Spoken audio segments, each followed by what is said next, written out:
Now we go to politics and a major announcement from the president-elect. Trump saying he plans to nominate longtime ally Kash Patel to be his next director of the FBI. Patel has promoted conspiracy theories and even embraced QAnon. The pick sets up another potentially explosive confirmation battle in the Senate. ABC's chief Washington correspondent and host of This Week, Jonathan Karl, joins me now from Washington to talk about this. And John, thanks for being here. Now, Patel is widely considered as a very controversial pick. Tell us why and what exactly has Patel said he intends to do if he gets the job. Controversial indeed. In fact, there have been a number of controversial picks, nominees that Donald Trump has put forward. You have Pete Hegseth for the Secretary of Defense, Tulsi Gabbard as the head of the intelligence agencies, Bobby Kennedy as Health and Human Services Secretary. But I would argue that Patel is the most controversial of all. And that's because he is somebody who has been a thorough and total Trump loyalist who has spent much of the past 3 years going after anybody or everybody in law enforcement who has had anything to do with investigating Donald Trump. What would he plan to do? Well, he wrote a book called Government Gangsters, which really outlines the plan. It's actually a book that Trump endorsed in one of those blurbs, saying that it was something of a roadmap for the next Trump presidency. In it, he says that anybody associated with what he calls the deep state in law enforcement must be fired. The top leadership of the DOJ, of the FBI should be fired and possibly even prosecuted for what he calls weaponizing federal law enforcement. He has said that Trump's opponents should be very afraid. So this is, if you look at it, really about the retribution that Trump sometimes talked about when he was campaigning.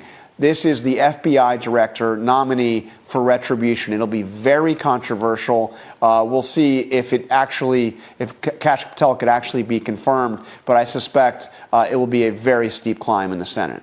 A very steep climb. So what kind of reaction are you hearing since this announcement was made?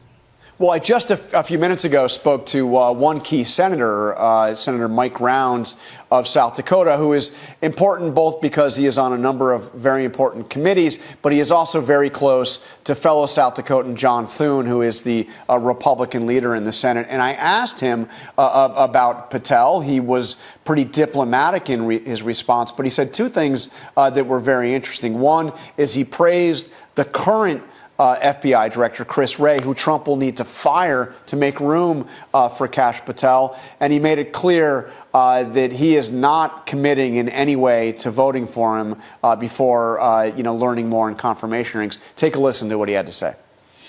I want to start with the news about Kash Patel. Were you surprised that Donald Trump said that he wants to make him the director of the FBI? Does it concern you? Well, every president has the opportunity to decide who he wants to offer a nomination for. So all of the nominations coming through, the president has the right to do.